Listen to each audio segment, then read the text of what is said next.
All right, guys, so we can return to our seats, please, and get ready. We'll be getting started for our second panel. And again, I'm Don Smith, Executive Director of the West Virginia Press Association, and we will be live streaming this panel on Facebook. And our hashtag today is hashtag WVPress. Again, I want to thank everyone for being here and recognize the West Virginia State Medical Association for providing lunch, which will be during our next panel. And I want to thank our corporate sponsors, West Virginia University's University Relations and AARP West Virginia.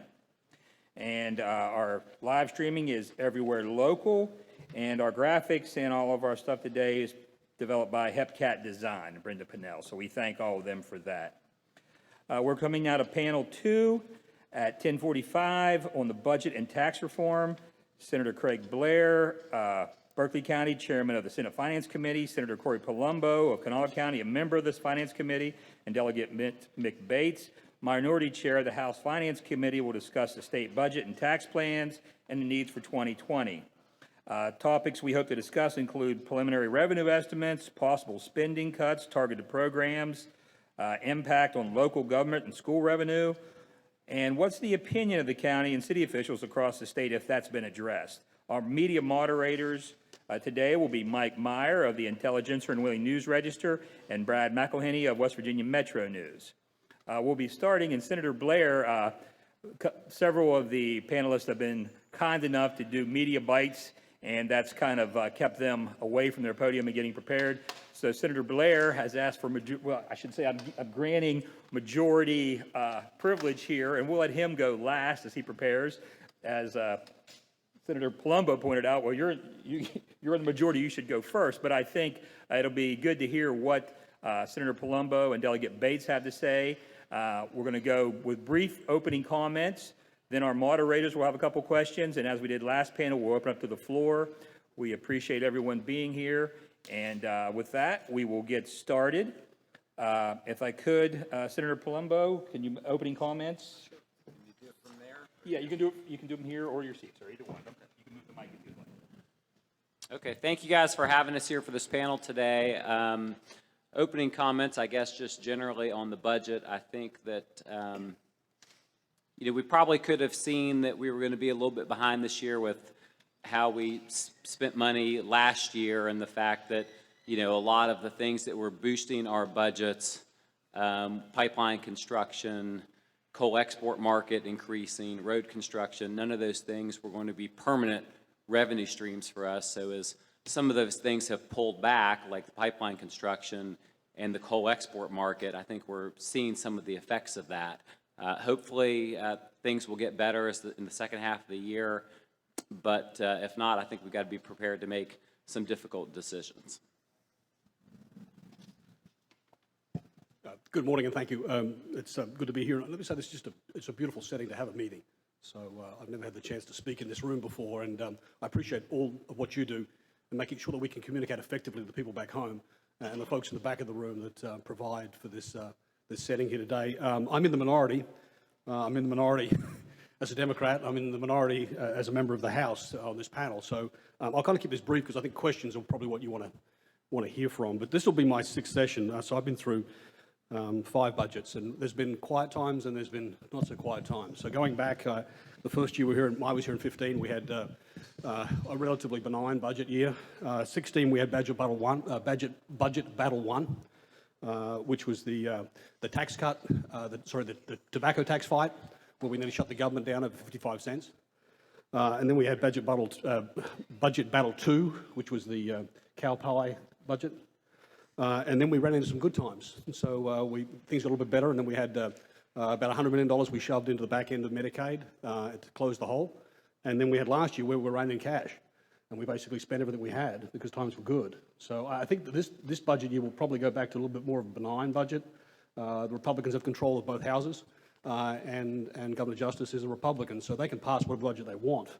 And could pass whatever legislation they would like to do to support that. The challenge is going to be, and the fight is probably going to be over this inventory tax thing, because that requires a supermajority.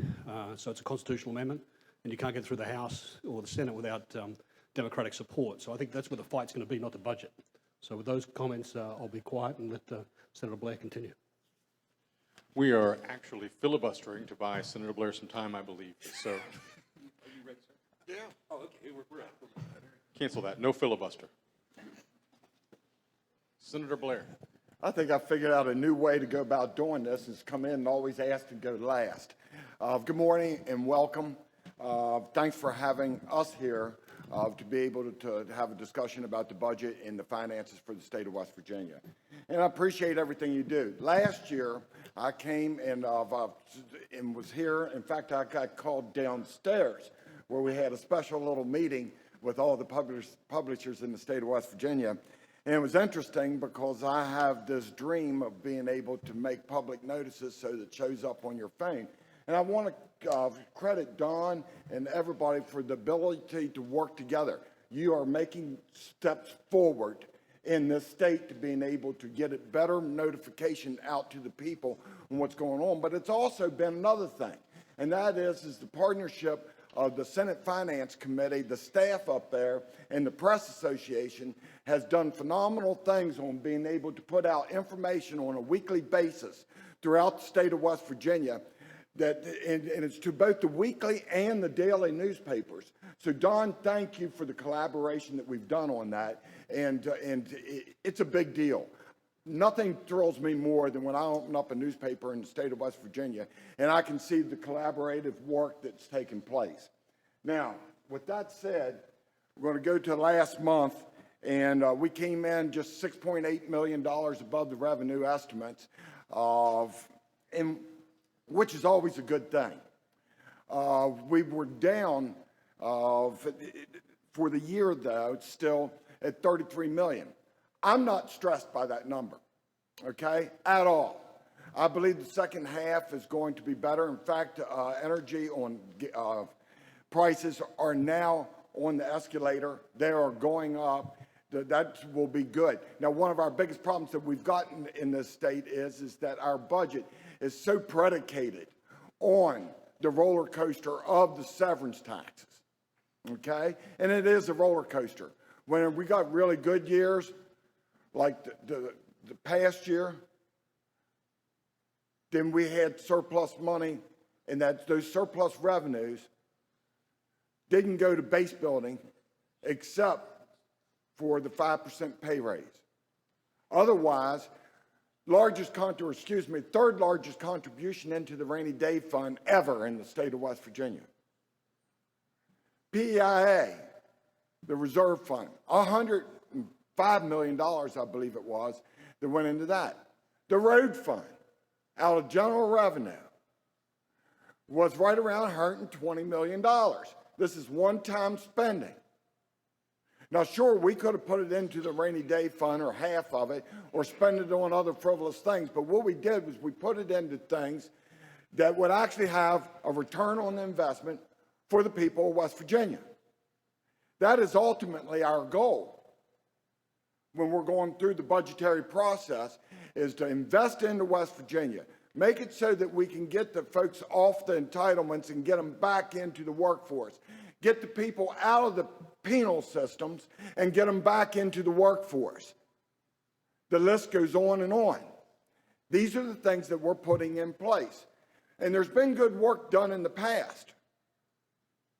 The elimination of the food tax removed $150 million from our budget per year.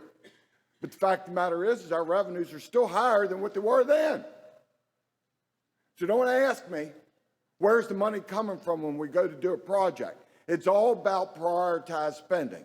And that's what we do collectively with the minority in the House and the Senate and the majority in the House and the Senate and the executive. It's that collaboration together. Sorry if I'm giving everybody a civics lesson, but it's exactly how it works. And when you can get enough of an agreement together, and then you move forward. We've been doing that. It is actually a good thing. Budget, another goal. For the past 2 years, we've had the budget out within the 60-day session. The goal is to have it done again in a 60-day session. And it's not too hard to do that when you prioritize your bills. We have our committees out here, and we're trying to run bills that have fiscal implications early. And if we get them ran early, then we're able to manage the budget through the process. Now, it may not happen that way,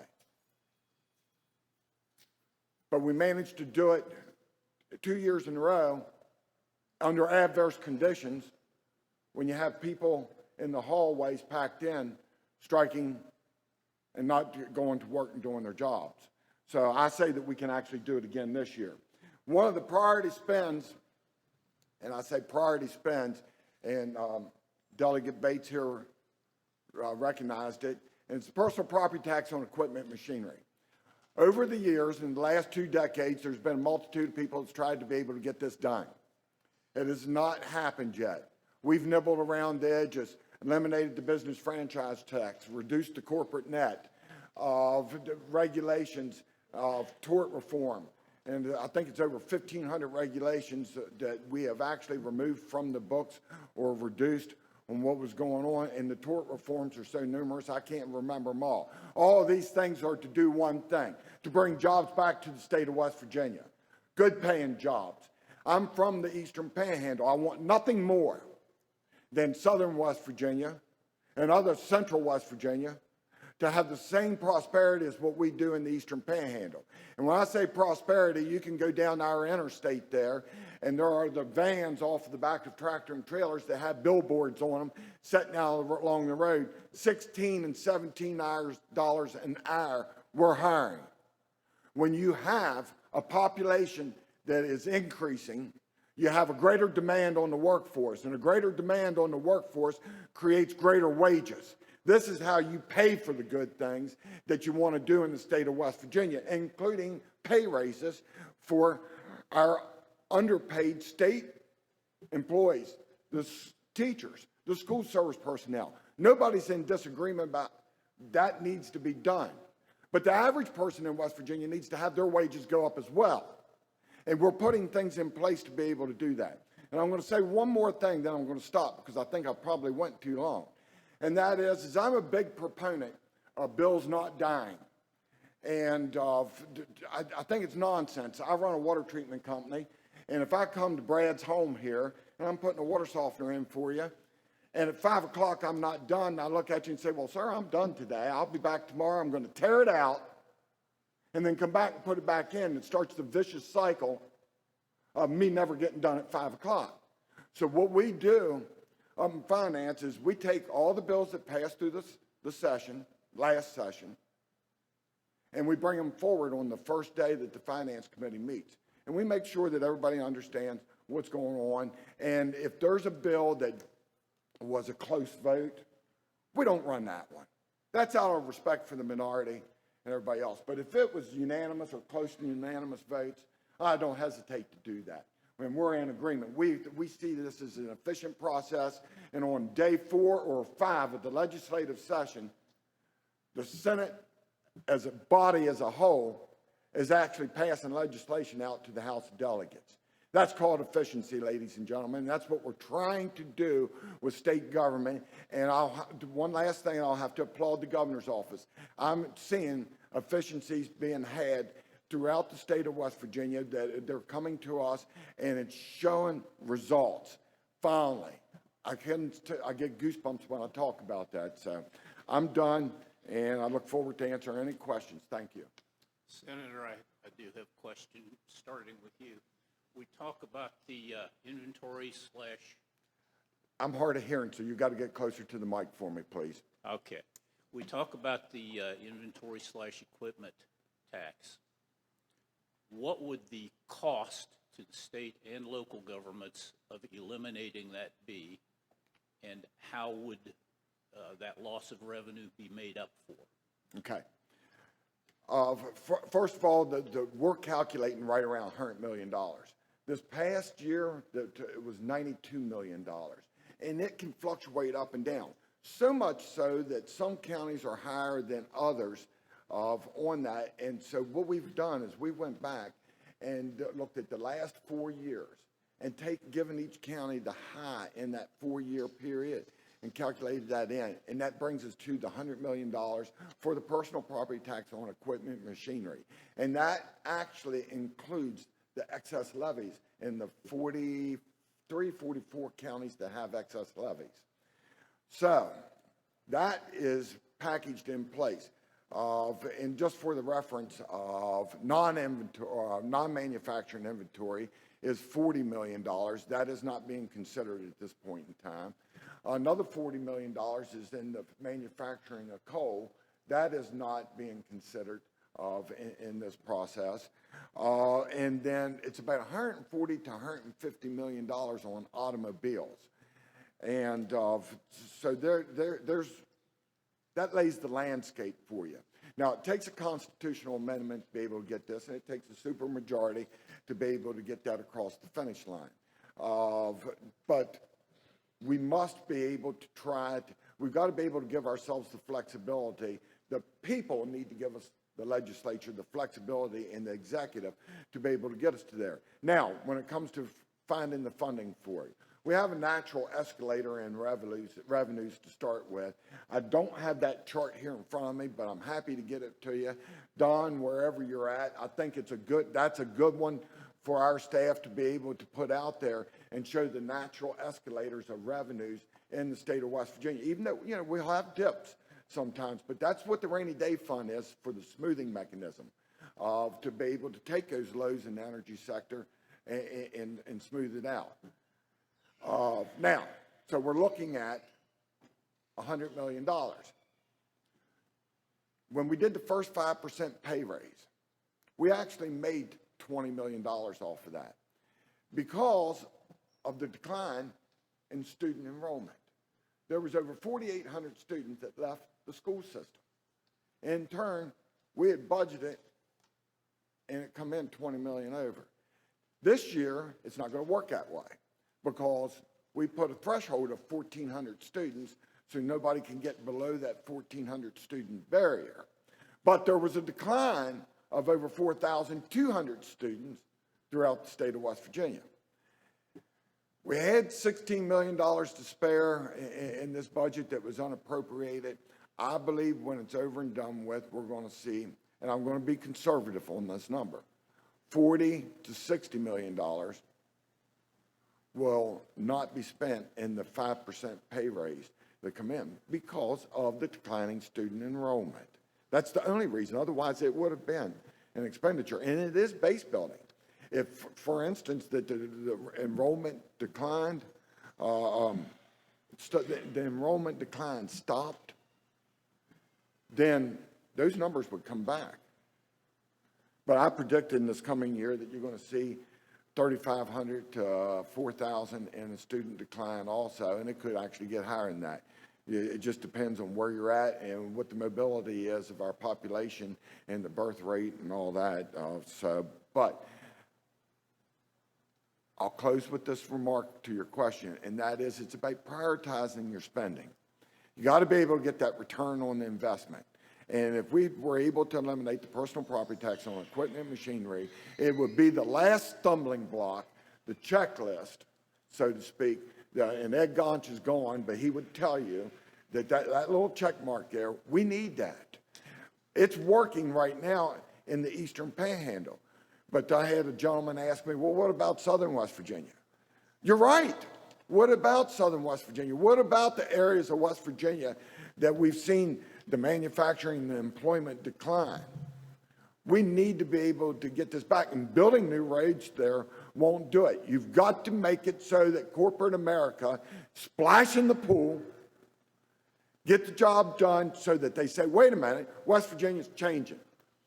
And we've been laying all that groundwork even before the Republicans become in the majority.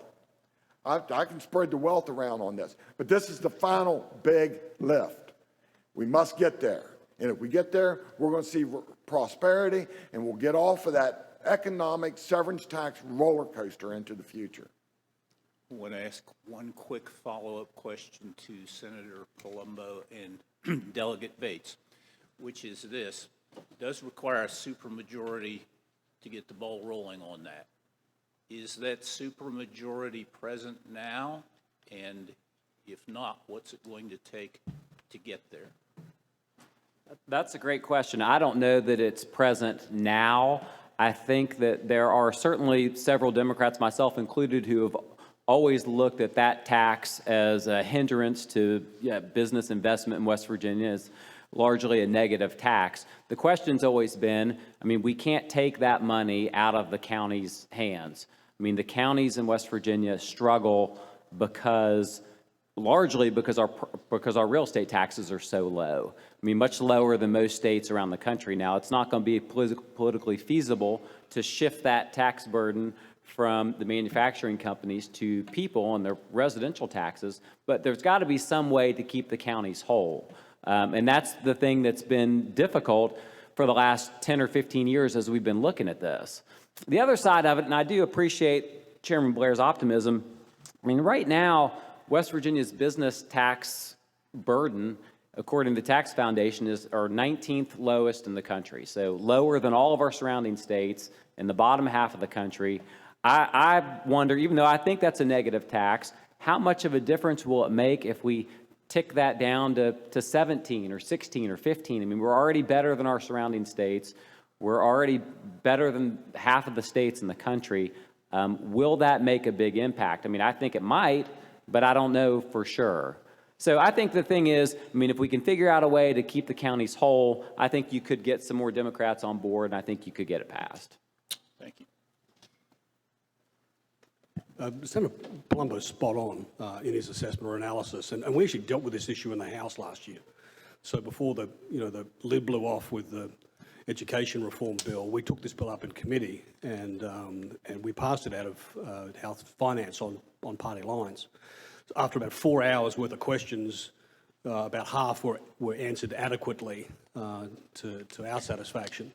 And then we met with the Republican leadership in the House, Speaker Hanshaw and his team, and to see if there was some way in which we could achieve those goals. At that point, the proposal before us was to basically untie our hands, which is to simply to put it to the ballot, to a ballot initiative. The problem with that is that until we have a solution to how you replace the revenue, if you eliminate a tax, then two things can happen. You either someone doesn't get services that you provide now, or you shift that tax burden somewhere else.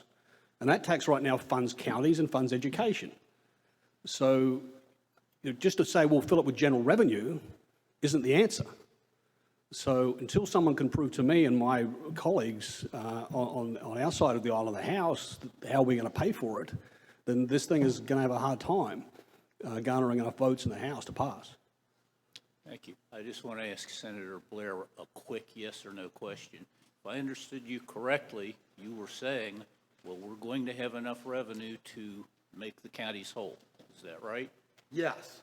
In fact, I regret, I've been sitting here itching to get back up, and regret that I didn't say that this is not going anywhere unless we do keep the counties whole. That is the most important aspect of all this. We've been having stakeholder meetings with the county boards of education and the counties and the municipalities, the assessors, trying to be able to identify where the hiccups are so that we can come in prepared to have this legislation in place, and the resolution for that matter, that will keep the counties whole. That's the whole key to this. It won't work without it. Thank you. Hello, and thank you all for being here. I'm Brad McElhinny with West Virginia Metro News. I spend some long hours watching the Finance Committee. And I'd like to thank you on behalf of all of us. I think the Finance Committee is very helpful with monthly financial reports that come out, that those happen even when the legislature is not in session. I personally find them helpful and would like to think that my colleagues do too. So thank you for that. So a few months ago, there was talk of we might have to make mid-year cuts of up to $100 million. And that also agencies might have to look forward to the next budget year with cuts of up to $100 million. Yesterday, Revenue Secretary Dave Hardy was on Metro News Talk Line and described more of a flat budget cycle looking ahead. Just to ask each of you, in whatever order you want to go, do you see it roughly that way? No reason for alarm, but something to watch? Thank you for the question. And In all honesty, here's the way this played out, and I'll give you a little bit of a history on it. And that is that on our second month in, and we've seen the revenue numbers down in the months of July and August, I've seen that this is an opportunity. I just came through last year where everybody thought we had $500 million of surplus money, and it's tough to be able to find savings in government when you've got surpluses. And so I reached out to the House Finance Committee chair. I reached out to the governor's office and said, hey guys, let's take this opportunity when we see these two numbers are down, and we may see it into the future, being able to go out and find greater efficiencies in our state government, which I believe are there. Okay, there are greater efficiencies.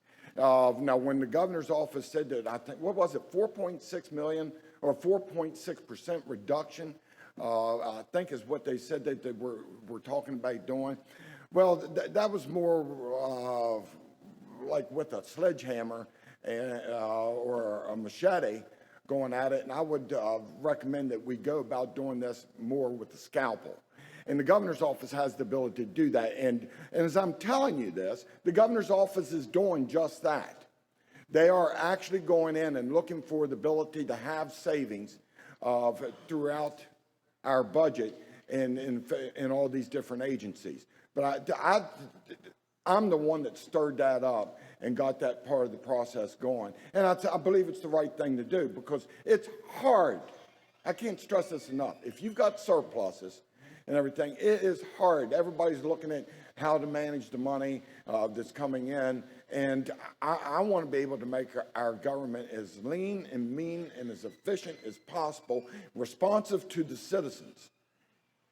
You can do that when you have a little bit of a shortage. It is difficult as hell to do that when you have surpluses. Just real quick, I'm not sure if anyone's realized it's an election year. So, I mean, the three basic rules election year: don't piss anybody off, try to make as many people happy as you can, take care of your donors.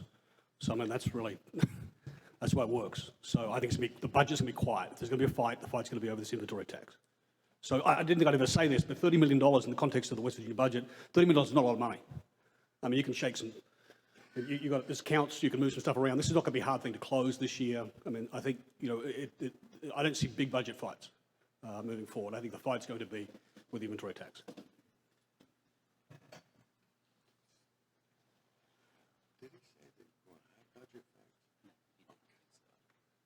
Corey, you don't want to handle that one? You don't have to. I don't really have much to add to that. I mean, I agree with Delegate Bates and Chairman. I think that, I mean, it is best to have as efficient and lean of a government as you can, providing all the services that people count on. And I think that this year, with the numbers running, you know, not a great deal behind, but 30 or 40 million, that the budget next year will probably not be as challenging as some of the ones have been over the last 3 or 4 years. Could I switch gears just a bit? We talk a lot about the general revenue budget. Very few people talk about the state road fund. Not sure what the December numbers for state road fund revenue were, but I know at the end of November it was about $85 million below expectations. What is the status now? What's the outlook going forward for the state road fund? Okay. I don't have those numbers in front of me right now. But the state road fund is bringing, I don't like making mistakes. Why don't you pull that question back for a few seconds and let me get that texted over to me. We will do that. Because we've been putting at the end of our monthly reports that Brad was talking about, and I don't have it at the end of this monthly report here. And so let me dig it up here. Wonderful. I will go to a totally different topic. There's some controversy about how we handle foster children in West Virginia, as you may have noticed. Any thought to increasing the amount of money for both that and child protective services?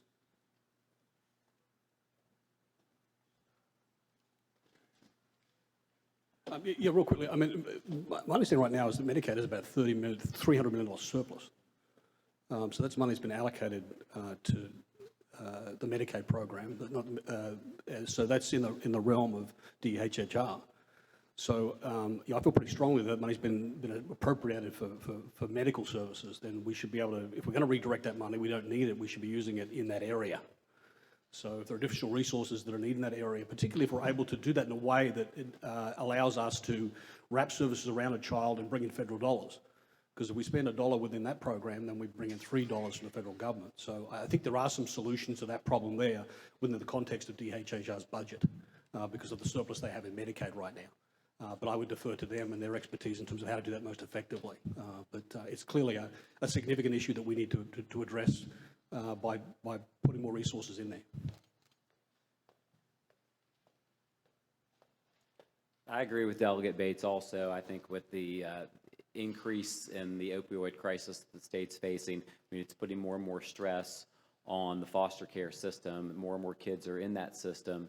So I think when we talk about priority of our budgeting, I mean, to me, that's one of the top things we should be looking at is making sure those kids are adequately taken care of. Okay. I agree with everything that they both just said here. It will be a priority as well, being able to manage through the process of, especially the foster program, but there are efficiencies to be had there as well.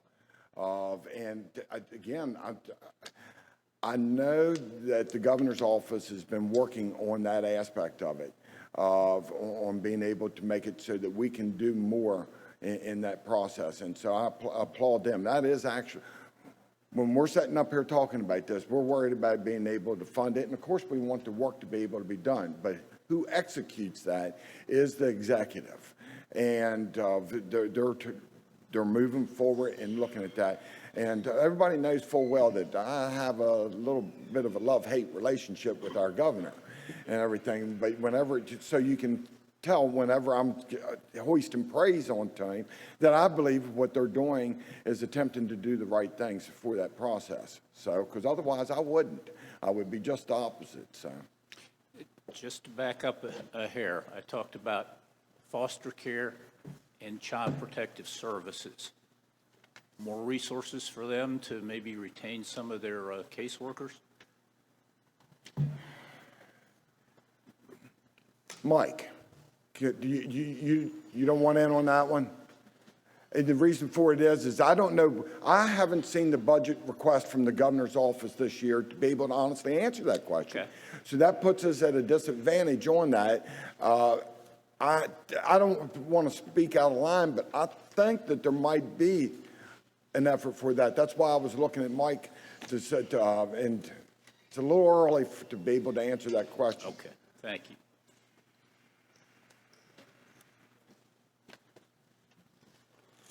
Okay, so are you ready for the roads question, or you're still gathering that information? Just one second. I'm still waiting.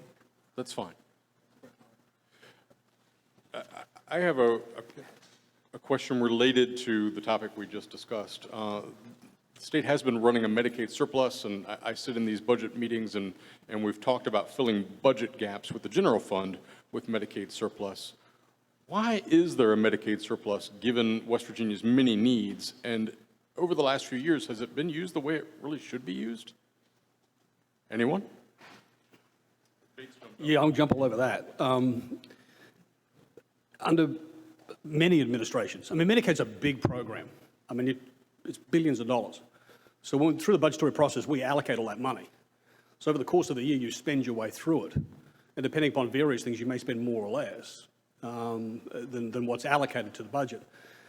And the other element of that is that there has been a number of cost-saving measures that have gone on through the years. I mean, this move to managed care has resulted in fairly significant savings to the state. So a combination of less people being covered, changes to prescription drugs. I mean, I've been able to get some of those questions answered for me through questions I've been asking. So, but again, we've always kind of used it as a sort of a reserve fund, as using the trust fund and shift it back out of the back to the front to close any short-term hole. But it's become a bit of a recurring theme here more recently. And my position is that all the healthcare needs in this state have not been met. You cannot say that we lead the nation in terms of our health outcomes. We've got hospitals that are struggling. You talk to providers, they're struggling, nursing homes that are struggling. There are resources that I believe need to be spent on the health of West Virginia. And to use that money short-term to solve short-term budget problems and then turn away $3 from the federal government. For every $1 we spend through our Medicaid program, we draw down $3 worth of federal money. Now, you show me some other place where I can spend $1 and get $3 more coming back in to the West Virginia economy. So I think we've got to be very, very careful about using that as a piggy bank to close short-term holes. And this has been done for some time by various administrations because of the nature of the program and how big it is and how much money's put in that account as the year starts out. Could I quickly ask Addressed it well. Delegate Bates, where should we be spending more Medicaid money? I mean, the list is pretty long. I mean, the first place we need to be spending is on the intellectually development disabled waiver program. We've got 1,000 kids that have been sitting on that program for 4 or 5 years when the money has been there to take care of them. A $19 million investment in that program would take care of that waiting list. We can run a supplemental Monday and take those kids off that list. You know, that's just, we have a moral obligation to take care of that problem. And that needs to be a priority day one in terms of dealing with that issue. And then beyond there, you just kind of go down the list. I mean, I'm sure the hospital associations here, I think, I'm sure they can give us some idea about where they think the money needs to be spent. The medical community, the long-term care community. You look at our health outcomes. I mean, we lead the nation across the list. Diabetes, heart disease, we go on and on and on and on. So we need to invest that money in our West Virginia healthcare system to try and improve the health of West Virginia. If we save money in the Medicaid program, that comes back to us. So I think there's lots of places we can spend that money that would be very effective in terms of a return on investment in West Virginia. Thank you. Thank you. I want to follow up there for just 1 second. And that is the lack of employment opportunities create a lot of the diseases that we were just talking about there, okay? Whether it's opioid addiction, obesity, diabetes, the list goes on and on and on.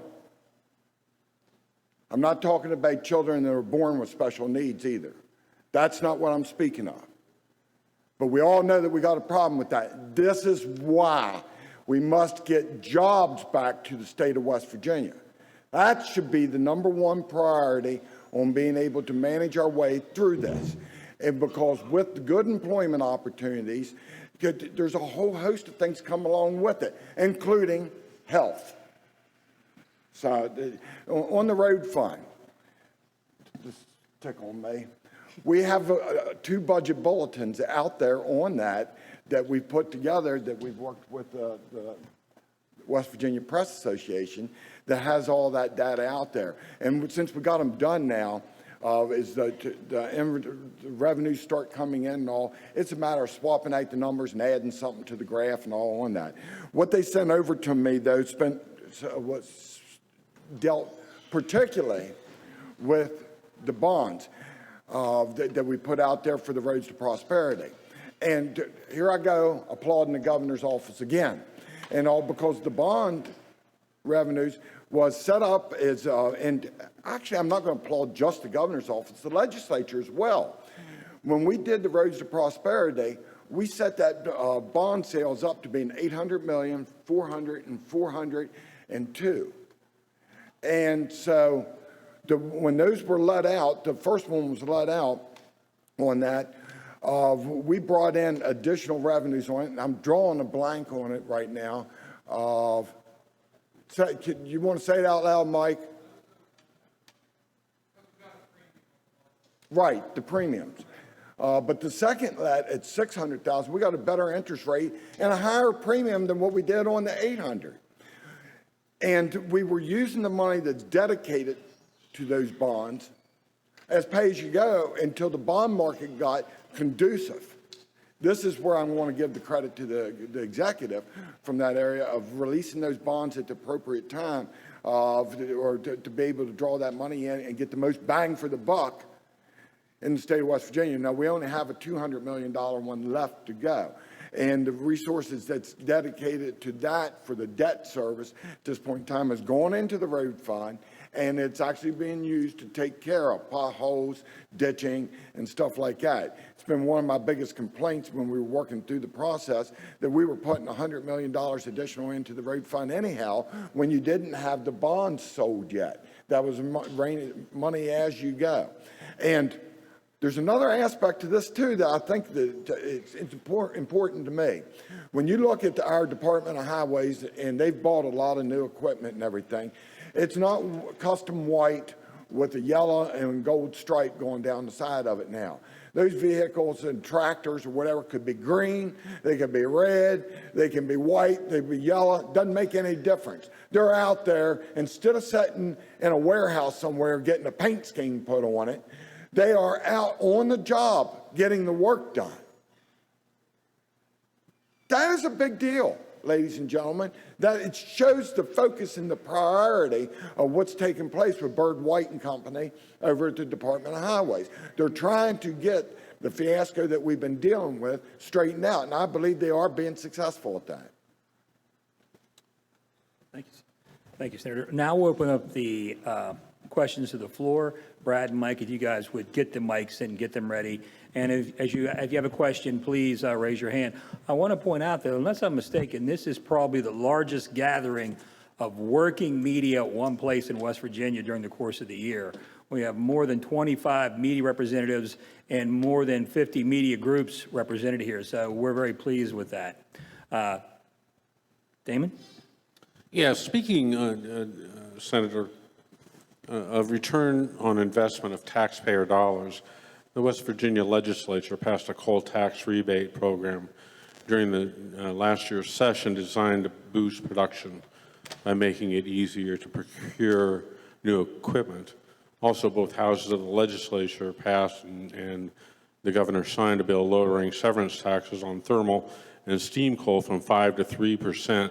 Is there any evidence that these quote-unquote tax investments did in fact boost economic development in the state in general, and specifically the fortunes in the coal mining industry? Related to that, should the state continue to invest in an industry that by most experts' analysis is in decline?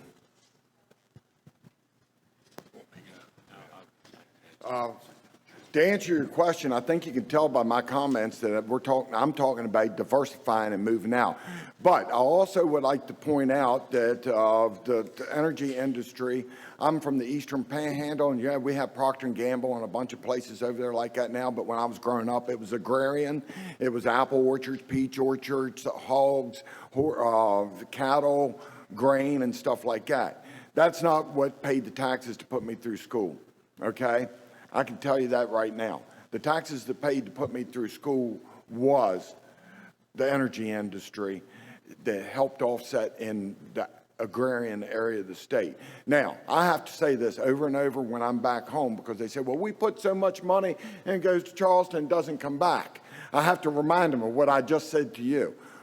We need to be able to keep the energy industry strong and solvent in the state of West Virginia, if not for anything, security purposes. Because you can take coal and store it for 40, 50, 60, 70, 80 or longer days, and it behaves like a battery, ladies and gentlemen. You can't do that with natural gas. You can't do that with solar. You can't do that with wind, okay? You can't store that energy. It's important that we be able to keep that part of the industry solvent. And I'm not saying that we have to prop them up all the way. Notice that I said earlier that the $40 million on the personal property tax for the energy production is not on the table on what we were talking about. And the reason for it is that we've done other tax reductions, but we've been hemorrhaging manufacturing jobs in this state for decades, and we've put everything else in place, like Senate Bill 1, last dollar in, for educational purposes for the 2-year of schools. That's a big deal. That fits people like me. Most of you guys sitting in this room right now are college graduates. I am not. I never spent a day in college. I went, and I'm a master electrician, a master plumber, a refrigeration guy. I've learned the trades out there. A lot of us in West Virginia are just like that. But we have to leave for employment opportunities. That must stop. And we've laid all the groundwork to get us to where we need to be on that. So, except for personal property tax on equipment, machinery. And if I would add one more, and this will really stir things up, but the intermediate appellate court is another check mark that, and I don't care how we get there. It can be where there's a north and south division, there can be no division. Only thing I'm worried about is that West Virginia has an intermediate appellate court, because that's what business has on their checklist. And if they see that we don't have that, they move on. They don't even give us an opportunity to be able to make the case. And topography is an issue in the state of West Virginia when it comes to this. I'm sorry I stole your question and diverted it back to where I wanted to be, but it's such an important issue in West Virginia. I can't stress it enough. We got to be able to put our people back to work. It's all interlinked.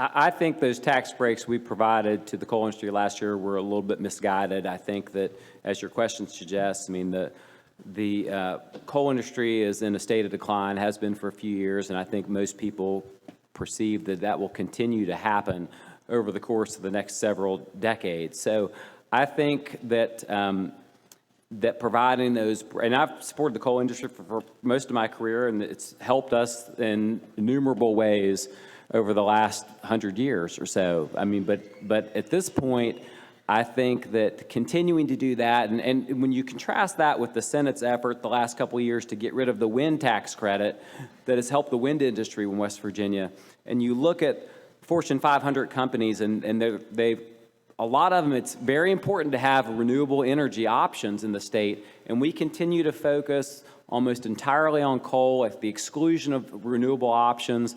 And I think the major companies around the country look at us and say, you know, this is not a place we want to come if we do not have renewable energy options. So I was one that did not support those last year. I did not support the elimination of the credit for the wind industry. I think we need to do more to develop renewable energy in West Virginia, because I think it's important to so many companies and so many people around the country. Gentlemen, I'll get another, if not, I'm going to jump in. I Go just ahead, want Craig. to say Senator Palumbo is absolutely right on the wind credit, the wind tax credit on that. And I don't know where you're familiar. We've done a budget bulletin on that. That stirred people up on it, because we put a report out there on how many wind mills there are out here in the state of West Virginia. And when we got it done, I had the luxury of 2 days later having one of them in my pocket, and we were dealing with a new business that was looking to locate in the Eastern Panhandle, and they looked for just that. So our energy portfolio must be broad in the state of West Virginia. And when they got to talking about that, I was able to pull it out and say, this is hot off the press. This is where we're at, how many megawatts of power that we generate from wind, and how it come to me that we really, really need to do this. As I was riding through the corridor and oh my golly, it felt like thousands of windmills on the mountaintops when you travel through there. And I was like, we need to be able to get this and use it to our advantage. For being able to go back to my core belief, and that is that we need to recruit businesses into the state of West Virginia, and that's another tool that you can do that with. And I can't stress enough that I'm committed to doing that, to having a broad energy portfolio for the state of West Virginia. Gentlemen, I want to follow up on a question that was asked earlier regarding Secretary Hardy on Hoppy Kercheval's show yesterday, basically saying there's not going to be enough money for pay raises in this year's coming budget. Of course, you as a legislature could bypass the governor and pass pay raises. I'm asking if any of you would be willing to do that, or is there an opportunity for just selective pay raises? And I think specifically of the need that we're hearing to raise the pay of the CPS workers who are taking care of foster care, to keep them in the industry and keep them from not quitting and leaving the state. There's an opportunity to do that, to selectively do it.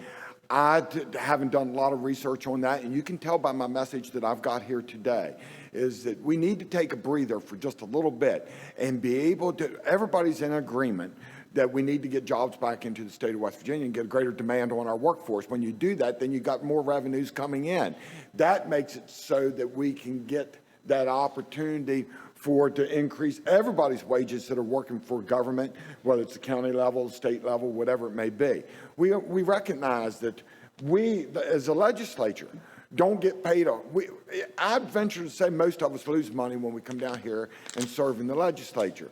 It's a will of love for our state, okay? You don't get rich doing this job, but we got to prioritize where we're at.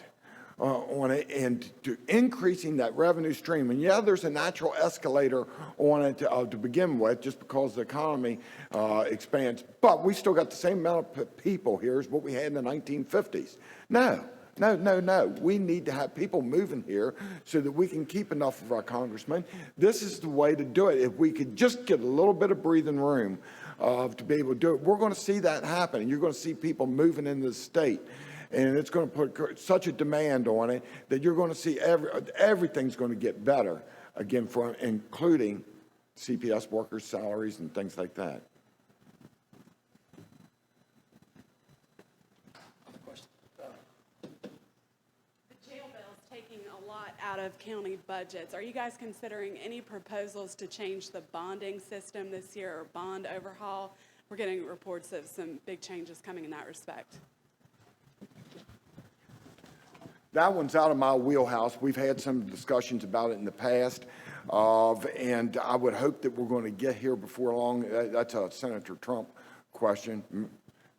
I forgot you're an attorney. Maybe I ought to sit down and let you share your knowledge on there. One of the things that we are working on behind the scenes, though, is taking nonviolent offenders and getting them into the educational process to where they can learn a trade, and then you get them back out of the system, so the taxpayer's not paying to keep them incarcerated.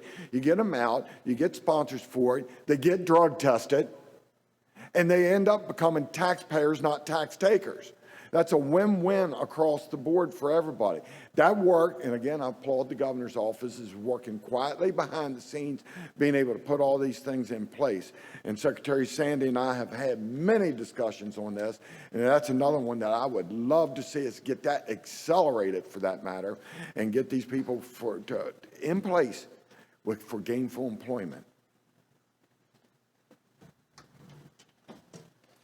I think this has been a bigger and bigger problem for the counties, and part of this really kind of has been going on for a long time. We did some major criminal justice reform 6 or 8 years ago. We had national experts come in and recommend changes that we could make. We didn't go quite as far as what they suggested, and that probably did not help quite as much as it should have. And I think since then, we've sort of undone some of those things, which has sort of exasperated the problem. So, I mean, we really need to look at it from that perspective as well, as sort of the sentencing that we have and the punishments that we provide for different crimes, and maybe be a little bit smarter about that. I think we have time for one more quick question. As Delegate Bates reminds us, this is an election year, and voters like to see people out working on the roads during an election year. Is there any thought to another supplement for the Division of Highways from the General Revenue Fund this year? The only way that'll happen is if we have a surplus to be able to do that. The highways has the resources they need to be able to keep the people out working on the roads, okay? And I don't like hearing that you're doing it on an election year. The roads ought to be getting worked and repaired on every year, not about whether you're seen on an election year or not. And so, that makes me feel really good. When we put that $120 million in last year, one-time funding, was not in an election year.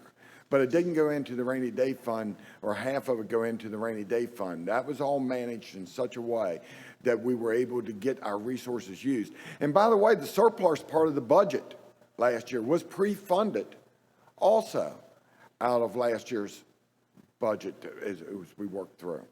So, but the road work is going to continue on at the pace it's been going, or hopefully even accelerate it. But nothing is stopping or being done because it's an election year.